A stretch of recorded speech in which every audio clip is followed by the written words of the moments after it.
बच्चों, कैसे हो आप सभी का स्वागत है आपके ही अपने चैनल मैथ विद गौरव भैया के अंदर।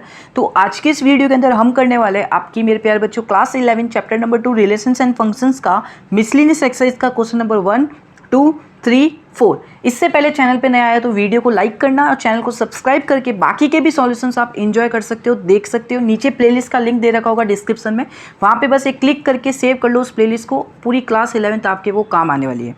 तो चलिए मेरे प्यारे बच्चों, इस क्वेश्चन को देखते हैं और समझते हैं क्या कहता है मेरे प्यारे बच्चों ये वाला क्वेश्चन। तो देखो ध्यान से, सबसे पहला क्वेश्चन आपसे क्या कहता है, ध्यान से सुनना कि the relation F is defined by F x.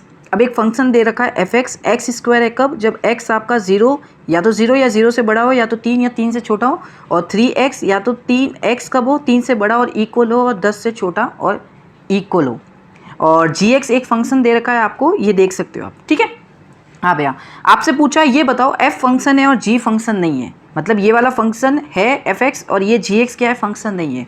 तो भैया उससे पहले फंक्शन की डेफिनेशन पता होनी चाहिए। फंक्शन की डेफिनेशन क्या कहती है कि ये होता है आपका इनपुट, सपोज करो ये x है, ये आउटपुट होता है जिसको अपन y से डिनोट करते हैं, ठीक है।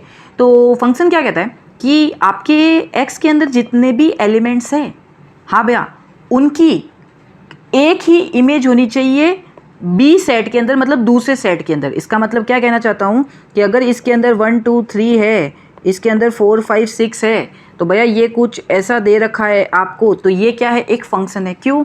क्योंकि पहले सेट के सारे एलिमेंट्स की सिर्फ एक ही इमेज है, मतलब एक ही एलिमेंट जो सेकंड सेट के अंदर है उससे कनेक्टेड है। देखो 1 सिर्फ 4 से कनेक्टेड है, 2 सिर्फ 4 से कनेक्टेड है, 3 सिर्फ 5 से कनेक्टेड है। अगर मैं ऐसे लिख देता भैया कि 1 2 4 5 6 7, 1 भी 5 से कनेक्टेड है, और 1 6 से कनेक्टेड है, 2 6 से कनेक्टेड है, 4 7 से कनेक्टेड है, तो ये फंक्शन नहीं होता। क्यों भैया?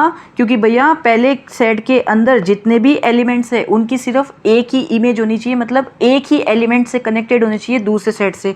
लेकिन यहाँ पे जब आप 1 को देखोगे तो ये तो 5 से भी कनेक्टेड है, ये तो 6 से भी कनेक्टेड है, ये तो दगाबाज निकला, दो से कनेक्टेड है भाई, है ना। तो भैया ये फंक्शन नहीं होता है, ये फंक्शन होता है। तो बस यहाँ पे चेक कर लो, क्या चेक करना है, सिंपल इन दोनों फंक्शन में कि x की वैल्यू किसी भी दो x की वैल्यू पे हमारा जो आउटपुट है y एफ एक्स की वैल्यू सेम आती है क्या, अगर अलग अलग आती है क्या। जैसे देखो मैं आपको बताता, देखो आप मेरे प्यारे बच्चों, देखो x की वैल्यू इसमें भी 3 है, तो अगर आप x 3 रखोगे इस फंक्शन के ऊपर, x की वैल्यू आप 3 रखे तो y की वैल्यू कितनी आएगी भैया, क्योंकि x स्क्वायर है तो 3 रखोगे x की जगह तो ये आएगा 9।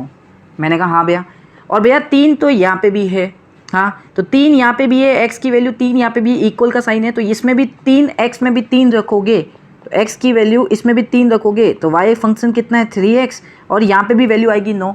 इसका मतलब देख लो कि इन दोनों 3 के ऊपर वैल्यू क्या आ रही है, सेम आ रही है, मतलब ये 3 जो है सिर्फ एक से ही कनेक्टेड है, बाकी सबकी अलग अलग आएगी। देखो आप 0 रखोगे तो इसकी 0 आएगी, 1 रखोगे तो 1 का स्क्वायर 1 आएगा, सबका मतलब अलग अलग से कनेक्टेड होगा। हाँ भैया, तो इसका मतलब एफ एक्स तो फंक्शन हुआ, है ना, क्योंकि x जितने भी इनपुट रखेंगे अपन, ये x की वैल्यू जितनी भी रखेंगे वो y के साथ एक से ही कनेक्टेड होंगे, एक ही एलिमेंट से कनेक्टेड होंगे, तो एफ एक्स तो फंक्शन है, लेकिन gx नहीं है। कैसे? देखो आपने पहले सेम कौन से दोनों x की वैल्यू कौन सी सेम है वही रख के देखनी है। अगर उस पर वैल्यू अलग अलग आती है तो फंक्शन है, अगर सेम आती है तो फंक्शन है, अलग अलग आती है तो फंक्शन नहीं होगा। जैसे देखो x की वैल्यू यहाँ पे 2 है, अगर मैं gx फंक्शन की बात करूँ अब, और x की वैल्यू अगर 2 रखूँ तो भैया x की वैल्यू इसमें रख रहा हूँ 2, इसके लिए फंक्शन कौन सा है, एक्स स्क्वायर। हाँ भैया, तो y बराबर है एक्स स्क्वायर, 2 रखूँगा कितना आएगा 4। अब भैया x की वैल्यू यहाँ पे भी 2 रखोगे, फंक्शन क्या है 3x, तो x की वैल्यू रखूँगा 2 तो y की वैल्यू कितनी है 3x, जैसे ही x की वैल्यू 2 रखूँगा आंसर आएगा 6। तो यहाँ पे आप देखो आपके पास एक पहले सेट के अंदर x की वैल्यू थी, इनपुट थी, यहाँ पे कोई 2 था, और y में आउटपुट आ रहा है आपका 4 और 6, ये 2 4 से भी कनेक्टेड है, 6 से भी कनेक्टेड है, क्योंकि इस gx फंक्शन में एक फंक्शन है gx, ठीक है, जो कि ऐसे डिवाइड कर रखा है। तो यहाँ पे 2 किससे कनेक्टेड है, 4 से भी कनेक्टेड है और 6 से भी कनेक्टेड है, तो भैया ये तो फंक्शन नहीं हुआ। जैसे यहाँ देखो ये मैंने बताया था, ये तो फंक्शन नहीं हुआ, क्योंकि इसकी 2 इमेज है, टोटल कितनी इमेज है, 2 इमेज है। और फंक्शन क्या कहता है, हर एलिमेंट सेट एक, पहले सेट के अंदर जितने भी एलिमेंट्स है उसकी सिर्फ एक ही इमेज होनी चाहिए, लेकिन यहाँ पे तो 2 बन गई, इसलिए एफ एक्स फंक्शन है, जी एक्स फंक्शन नहीं है, ध्यान रखना यार, ठीक है। चलिए आगे चलो, नेक्स्ट देखो एफ एक्स बराबर एक्स स्क्वायर है, फाइंड दिस, बच्चों वाली चीज़ है। देखो एफ एक्स आपको दे रखा है कितना भैया एक्स स्क्वायर। आपको पूछा है F 1.1 minus F 1 upon 1.1 minus 1 की वैल्यू निकालो। तो सबसे पहले एफ 1.1 की वैल्यू निकालो। एफ 1.1 का मतलब क्या होता है भैया कि जहाँ पे भी एक्स है वहाँ पे 1.1 वैल्यू रख दो। तो भैया 1.1 का ये हो जाएगा स्क्वायर, और एफ 1 की वैल्यू कितनी आएगी भैया, ये हो जाएगा 1 का स्क्वायर। बस तो देखो एफ 1.1 की जगह क्या लिखोगे, 1.1 का स्क्वायर, और माइनस यहाँ पे एफ 1 की जगह क्या रखोगे, ये 1 का स्क्वायर। हाँ भैया, होल अपॉन में है 1.1 माइनस का 1। हाँ भैया, अब 1.1 देखो यहाँ पे ए स्क्वायर माइनस का बी स्क्वायर लगा दो, तो आइडेंटिटी क्या बन जाएगी, ए प्लस का बी इंटू ए माइनस का बी अपॉन में 1.1 माइनस का 1। हाँ भैया, अब देखो यहाँ से यहाँ कट गया, और 1.1 प्लस 1 कितना हो गया, 2.1, और यही आपका आंसर होगा। ठीक है, सेकंड भी हो गया अपना। अब चलते हैं थर्ड के ऊपर। आओ, थर्ड क्या कहता है, find the domain F x, ये दे दिया आपको। देखो ध्यान से करना, इनके डोमेन कैसे निकालते हैं। डोमेन का मतलब कि इनपुट क्या क्या रख सकते हैं। इनपुट का मतलब कि एक्स की वैल्यू में इस पूरे फंक्शन के अंदर क्या क्या रख सकता हूँ ताकि मेरा जो फंक्शन है वो डिफाइंड रहे। तो देखो सबसे पहले फंक्शन कौन सा दे रखा है, x square plus 2x plus 1 whole upon x square minus 8x plus 12। जब भी आपको रेशनल फंक्शन दे रखा होता है ना, तो ध्यान रखना इसकी वैल्यू नीचे वाली डिनोमिनेटर की वैल्यू कभी भी जीरो नहीं होनी चाहिए। हाँ भैया, तो इसका मतलब मुझे x की वैल्यू वो निकालनी है जिस पे इसकी वैल्यू, इस पूरे पॉलिनोमियल की वैल्यू जीरो जाइए। देखो पॉलिनोमियल है, क्वाड्रेटिक पॉलिनोमियल है। हाँ भैया, तो क्या करो, इसके नीचे के फैक्टर बना के लिखो। ऊपर तो चलेगा, ऊपर कोई दिक्कत नहीं है, ऊपर भले कुछ भी हो दिक्कत नहीं, लेकिन नीचे दिक्कत है। नीचे के फैक्टर बनाओ। X square minus 8x plus 12 के क्या फैक्टर होंगे, -6 और -2।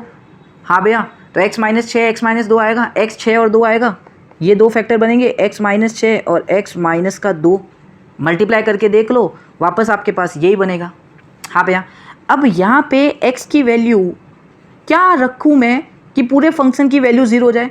आप बोलोगे भैया एक तो x की वैल्यू 6 रखोगे तो 6 माइनस 6 जीरो, और zero multiply by anything zero ही होता है। इसका मतलब ये डिनोमिनेटर जीरो बन जाएगा। कब, जब अगर मैंने x की वैल्यू 6 रख दी तो यहाँ पे इस पूरे डिनोमिनेटर की वैल्यू हो जाएगी जीरो, और भैया एनीथिंग अपॉन जीरो तो इनफाइनाइट होता है, इसका मतलब फंक्शन तो अनडिफाइंड हो जाएगा। ठीक है, तो वो x की वैल्यू हम नहीं रख सकते इधर। हाँ भैया, और x की वैल्यू में 2 भी नहीं रख सकता, क्योंकि 2 माइनस 2 होगा जीरो, और zero multiply by anything zero, और डिनोमिनेटर में आ जाएगा इस पूरे की वैल्यू जीरो। तो एनीथिंग अपॉन जीरो, इनफाइनिटी, आंसर आ जाएगा, फंक्शन हो जाएगा अनडिफाइंड। तो ये हमें नहीं चाहिए। तो डोमेन का मतलब क्या होता है, एक्स की वैल्यू क्या क्या रख सकते हो जिससे फंक्शन क्या हो, हमारा डिफाइंड हो। तो एक्स की वैल्यू में 6 नहीं रख सकता, 2 नहीं रख सकता, बाकी जो मर्जी आए तुम्हारे रख दो। तो इसका डोमेन क्या हो जाएगा, इसका डोमेन कैसे लिखते हैं कि भैया कुछ भी कोई भी रियल नंबर रख सकते हो, कुछ भी रख सकते हो रियल नंबर एक्स की जगह, लेकिन क्या नहीं रख सकते, उसको कैसे लिखते हैं, ऐसे माइनस का साइन लगाओ, सेट के अंदर वो नंबर लिखेंगे जो अपन नहीं रख सकते एक्स की जगह। क्या नहीं रख सकते भैया, एक तो 2 नहीं रख सकते, एक 6 नहीं रख सकते। तो ये होगी आपकी डोमेन। ठीक है, हाँ भैया समझ में आ गया। अब चलते हैं चौथे वाले पे। ये क्या कहता है, ध्यान से सुनना। Find the domain and the range of the following function. ये फंक्शन दे दिया आपको एफ एक्स बराबर √x माइनस 1। एफ एक्स को y की वैल्यू रख सकता हूँ, डोमेन और रेंज बतानी है। डोमेन का मतलब भैया x की क्या क्या वैल्यू रख सकते हो। तो ये आपको पता है स्क्वायर रूट फंक्शन है, और स्क्वायर रूट फंक्शन के अंदर हमेशा ये जो वैल्यू होती है इसके अंदर, ये हमेशा जीरो या जीरो से बड़ी होती है। कभी भी आपने है ना ये नहीं देखा होगा कि रूट के अंदर -1, रूट के अंदर -2, ये नहीं देखा होगा। हाँ भैया, तो स्क्वायर रूट फंक्शन के अंदर हमेशा जो वैल्यू होती है ये हमेशा या तो जीरो या जीरो से बड़ी होती है। इसका मतलब मैं कह सकता हूँ कि x माइनस 1, ये जो अंदर इसकी वैल्यू है x माइनस 1 की वैल्यू, ये या तो ज़ीरो होगी या ज़ीरो से बड़ी होगी। तो ऐसे लिख सकता हूँ इनइक्वलिटी के फॉर्म में कि x माइनस 1 की वैल्यू या तो ज़ीरो से बड़ी होगी या इक्वल टू ज़ीरो होगी। तो यहाँ से इस इनइक्वलिटी को सॉल्व करोगे, नहीं सॉल्व करोगे, वीडियो देख लेना वन शॉट मेरा इनइक्वलिटी का ध्यान से। तो यहाँ से क्या पता चलेगा कि x greater than equal to है 1। ठीक है, तो यही तो इनपुट है, यही तो डोमेन है आपकी। आपने यही तो बताया कि इस फंक्शन के अंदर मैं x की वैल्यू क्या क्या रख सकता हूँ, या तो 1 रख सकता हूँ या 1 से बड़ी रख सकता हूँ। क्यों भैया अगर मैंने 1 से छोटी वैल्यू रख दी, सपोज करो मैंने 0 रख दिया, तो 0 रखने पे ये क्या बन जाएगा, 0 माइनस 1, और ये बन जाएगा -1, और अंडर रूट के अंदर कभी भी माइनस नहीं आता है, ये ध्यान रखना है। ठीक है, कर लोगे। हाँ भैया, तो ये आ गई आपकी डोमेन, इसको कह देंगे डोमेन। तो आप इसको कैसे लिख सकते हो, इंटरवल के फॉर्म में कि भैया देखो 1 या 1 से बड़ी वैल्यू, तो इंटरवल के फॉर्म में लिखना है तो या तो 1 के साथ क्लोज ब्रैकेट लगा दिया क्योंकि इक्वल का साइन है, और चलती जाएगी, बढ़ती चलती जाएगी, 2 3 4 इनफाइनाइट तक चलती जाएगी ये वैल्यूज़। हाँ भैया, तो ये हो गया आपकी डोमेन। अब आता है रेंज की दिक्कत। रेंज कैसे निकालें? देखो आपको पता है ना, स्क्वायर रूट फंक्शन का मैंने वन शॉट के अंदर बताया था रेंज कैसे निकालते हैं। कुछ नहीं करना है, देखो आपको क्या दे रखा है, इधर आपको दे रखा है कि y बराबर है x माइनस 1। अब रेंज में क्या होता है, अपन ये y की वैल्यू निकालेंगे कि क्या क्या हमें आउटपुट मिलेंगे। भाई ये x की वैल्यू रखते रखते रखते रखते चलेंगे तो y की वैल्यू हमें क्या क्या मिलेगी, ये हमें पता करना होता है रेंज के अंदर। ठीक है, तो आपको पता नहीं स्क्वायर रूट के अंदर कैसे बताया था। अभी क्या दे रखा है, y की वैल्यू दे रखी है इन टर्म्स ऑफ x, हमें क्या निकालना है x in terms of y। तो कैसे निकालोगे भैया, देखो दोनों तरफ स्क्वायर करो, तो ये बन गया, दोनों तरफ स्क्वायर करने से रूट हट गया, वो स्क्वायर हो गया, तो यहाँ से x की वैल्यू आ जाएगी y स्क्वायर प्लस 1 हो गया। हाँ भैया सही है एकदम। अब बच्चे अक्सर गलती करते हैं, क्या भैया, देखो ये है y स्क्वायर, तो हमें y की ही वैल्यू पता करनी है क्या क्या आएगी। तो यहाँ पे y की वैल्यू मैं क्या क्या रख सकता हूँ, ठीक है, क्या क्या रख सकता हूँ भैया, y की वैल्यू यहाँ पे कुछ भी रखो, देखो ना 2 रखोगे, 2 का स्क्वायर 4, 4 प्लस 1 5, एकदम सही है। 3 रख सकता हूँ, 1.1 रख सकता हूँ, 2 रख सकता हूँ, कुछ भी रख सकता हूँ, y की वैल्यू कुछ भी रख सकता हूँ, √2 रख सकता हूँ, कुछ भी रख सकता हूँ, कोई भी रियल नंबर मैं यहाँ पे रख सकता हूँ y की जगह। तो बच्चे अक्सर गलती क्या करते हैं, भैया इसकी जो रेंज होगी ना, भैया इसकी जो रेंज होगी ना वो क्या होगी, कोई भी रियल नंबर।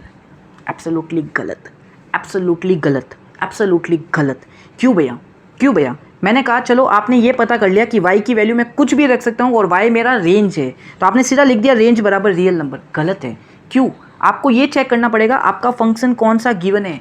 आपको जो फंक्शन दे रखा है वो स्क्वायर रूट फंक्शन दे रखा है, और स्क्वायर रूट फंक्शन की वैल्यू हमेशा आपको पता होती है कि वो या तो 0 होती है या 0 से बड़ी होती है उसकी वैल्यू। मतलब इसकी वैल्यू √x माइनस 1 की जो वैल्यू है ये या तो 0 होगी या 0 से बड़ी होगी। क्यों भैया? क्योंकि आपको स्क्वायर रूट फंक्शन दे रखा है, मेरा वन शॉट नहीं देखा, देखना स्क्वायर रूट फंक्शन के बारे में बता रखा है। क्योंकि भैया इसकी वैल्यू हमेशा देखो, √2 की वैल्यू क्या होती है भैया 1.41 समथिंग, √1 की वैल्यू क्या होती है भैया 1 होती है, √0 की वैल्यू क्या होती है भैया 0 होती है। तो भैया इस अंडर की वैल्यू हमेशा या तो 0 होगी या 0 से बड़ी होगी, ये ध्यान रखना है। तो y आपका एक स्क्वायर रूट फंक्शन है, तो या तो इसकी वैल्यू 0 होगी या 0 से बड़ी ही होगी। तो मेरे प्यारे बच्चों हमने क्या पता किया, देखो हमने क्या पता किया कि हमारा y जो होगा वो कोई भी रियल नंबर हो सकता है, और मुझे ये भी पता है कि जो मेरा y होगा वो या तो 0 या 0 से बड़ा होगा, या तो 0 या तो 0 से बड़ा होगा। अब इन दोनों में आपको इंटरसेक्शन करना है, किसके अंदर, कि भैया रियल नंबर और 0 या 0 से बड़ी का इंटरसेक्शन, कॉमन पार्ट क्या होगा इन दोनों में भैया, ये होगा कॉमन पार्ट के 0 और 0 से बड़ी वैल्यू ले सकते हैं अपन। ठीक है, तो इसकी फाइनली जो रेंज होगी वो क्या आएगी, y greater than equal to 0। इसका मतलब कि जो रेंज होगी वो कितनी आएगी, या तो 0 या तो 0 से इनफाइनाइट। आई होप आपको समझ में आ गया होगा, ये रेंज आ गई, ये आपका डोमेन आ गया। ठीक है, तो कुछ भी डाउट हो टेलीग्राम में पूछ सकते हो। ये हो गए अपने 1 to 4 क्वेश्चंस। आई होप आप सभी को समझ में आया होगा। मैं मिलता हूँ नेक्स्ट वीडियो के अंदर नेक्स्ट सॉल्यूशंस के साथ, तब तक के लिए बाय।